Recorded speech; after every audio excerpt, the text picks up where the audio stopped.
Bagian 19, Salah Paham.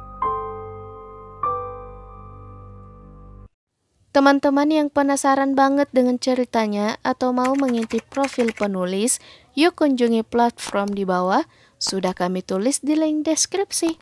Dan jangan lupa subscribe, like, and comment YouTube kami juga, agar kami tambah semangat mengupdate video di YouTube. Terima kasih, wassalam. Sesampainya di rumah baru kami, dia memapahku masuk. Ibu dan ayah mertuaku terkejut melihat kondisiku yang dipapah oleh Kak Safwan. Aku tak menduga kalau mereka ada di sini. Mungkin beliau mau menyambut kami masuk rumah baru. Apa yang terjadi, Safwan? Ada apa dengan istrimu? Tanya ibu mertuaku sambil membantu Safwan memapahku masuk ke kamar. Saat pintu kamar terbuka, aroma terapi wangi lavender kesukaanku menyentuh hidungku. Perasaanku agak sedikit tenang. Tidak apa-apa, Bu. Dek Nisa hanya kecapean saja. Tadi saya bawa berkeliling di swalayan. Ucapnya menenangkan ibunya yang panik melihat kondisiku. Syukurlah. Ibu mertuaku mengurut dadanya tanda lega, aku tak apa-apa. Sementara ayah mertuaku tersenyum padaku bertanda dia juga merasa lega. Setelah aku berbaring di ranjang kamar kami, Kak Safwan mendekati ibunya. Bu, boleh Safwan minta tolong? Ucap Safwan sambil memegang tangan wanita yang sebulan ini telah jadi mertuaku. Apa itu, Nak? Tanya ibunya terlihat heran. Besok, di kampus ada pertemuan penting. Apakah ibu bisa menginap di sini sampai besok sore? Untuk menemani Dek Nisa. Wanita parubaya itu tersenyum mendengar permintaan anaknya. Tentu saja, Nak. Setiap hari pun ibu bersedia. Lagi pula ibu juga kesepian di rumah. Jawab ibunya sambil mengelus pundakku yang kubalas dengan senyuman. Aku lega dan merasa sangat beruntung memiliki mereka semua. Mereka menyayangiku dengan sepenuh hati.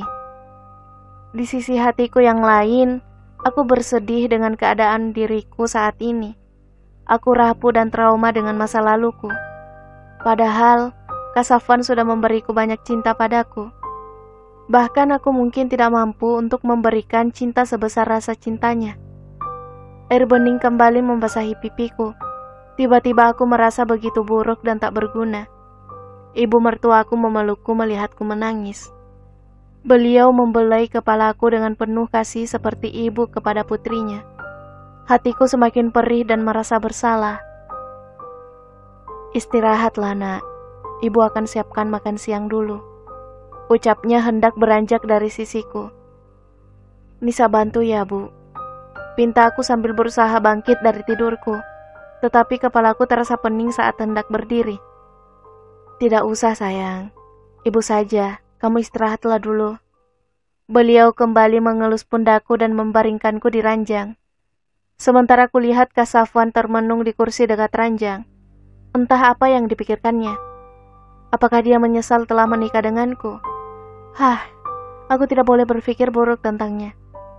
Waktu duhur tiba, ibu mertuaku membantuku untuk berwudu. Kemudian kami sholat berjamaah bersama di musala rumah. Sungguh, rumah ini cukup sederhana. Tetapi penataan ruangannya sangat apik. Tidak terlalu luas namun lengkap. 2 kamar dengan masing-masing kamar mandi di dalamnya. Ada musola kecil di sudut ruangan dengan desain minimalis.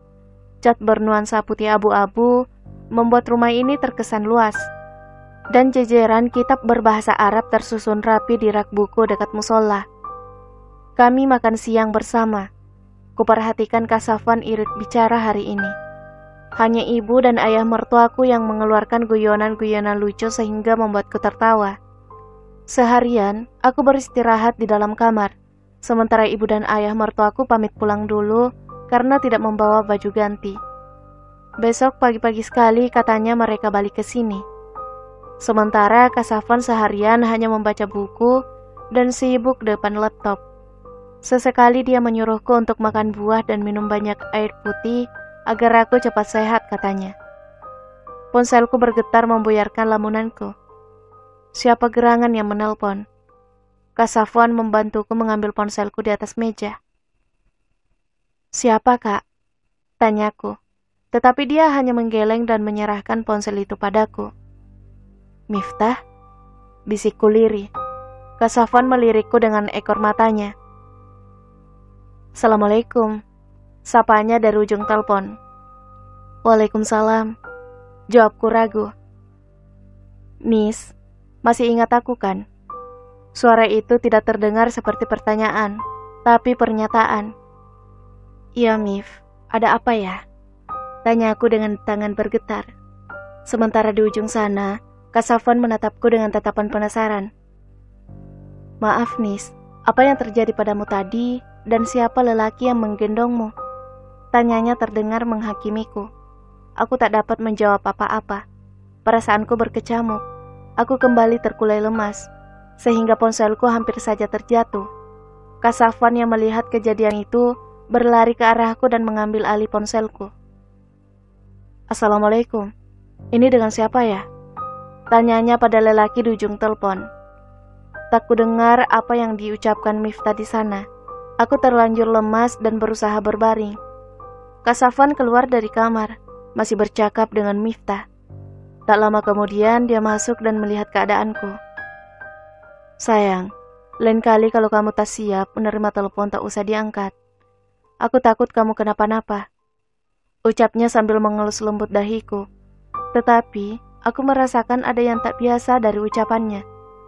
Tak seperti sebelum-sebelumnya. Mimik wajahnya pun berbeda dari biasanya. Apakah Miftah mengucapkan sesuatu yang menyinggung perasaannya? "Kamu istirahatlah, jangan berpikir macam-macam," ucapnya sambil mengecup keningku. Kembali tak kudapati senyum yang selalu dia berikan kepadaku. Dia kemudian kembali ke meja kerjanya, berhadapan dengan buku dan laptop setelah membetulkan letak bantal dan selimutku.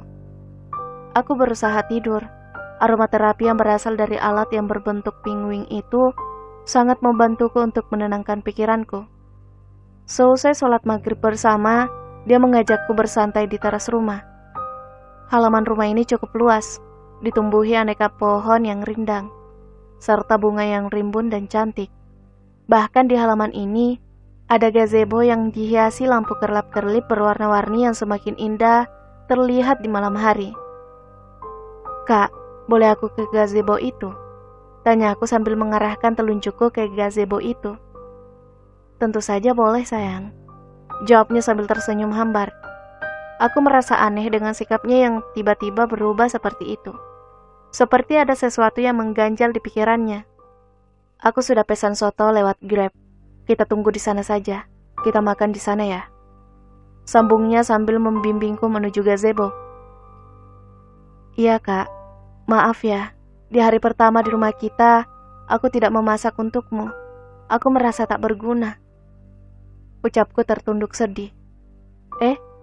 Kamu jangan berpikir begitu.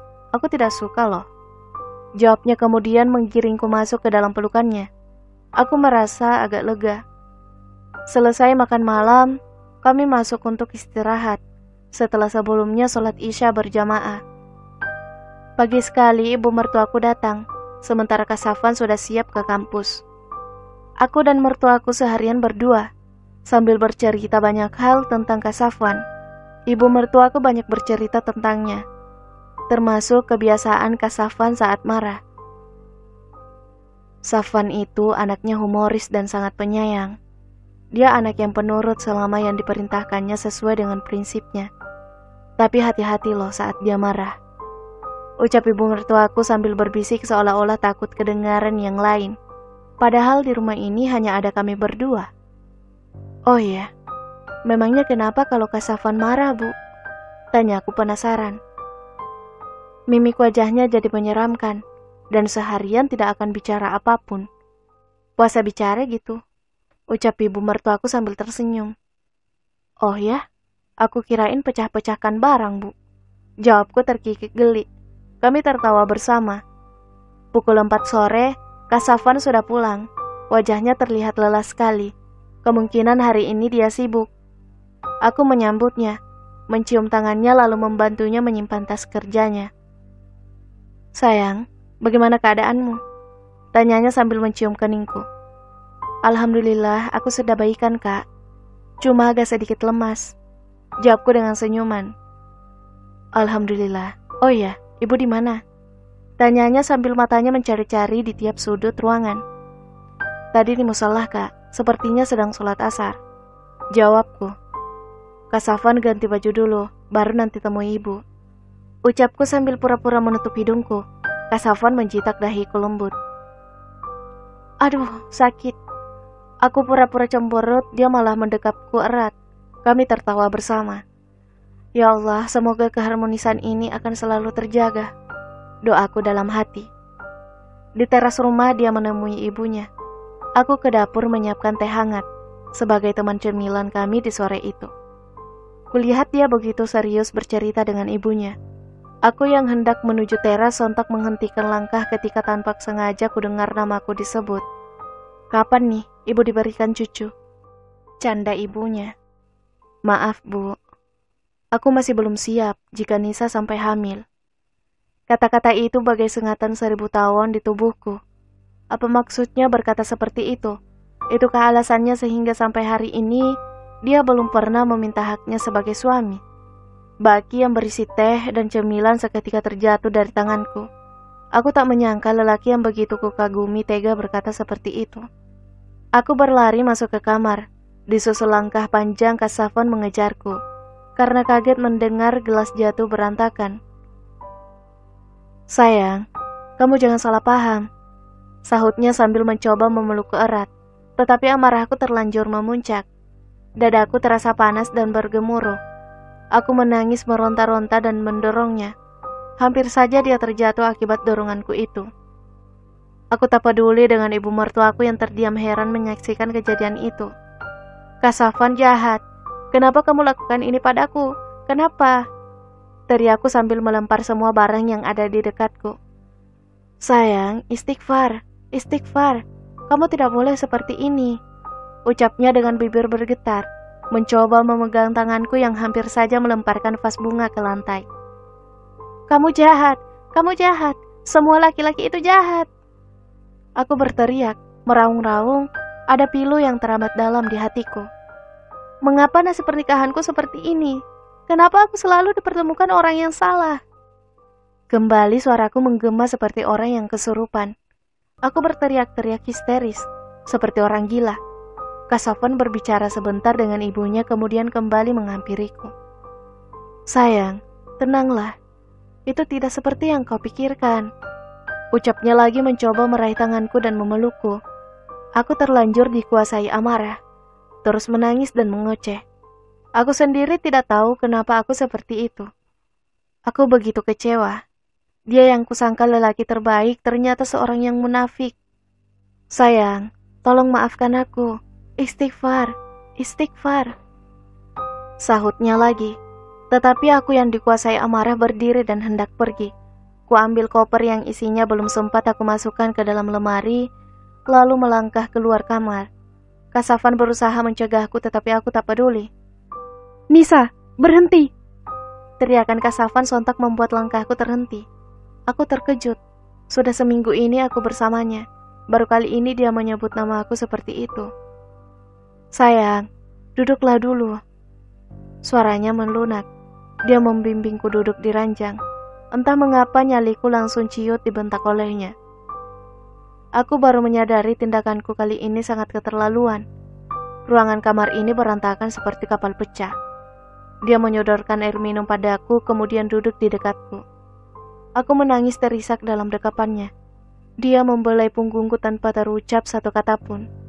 Setelah agak tenang, akhirnya Kak Safwan mengajakku sholat maghrib berjamaah. Walaupun amarah masih menguasai hatiku, namun karena ini adalah suatu kewajiban, maka aku harus melaksanakannya.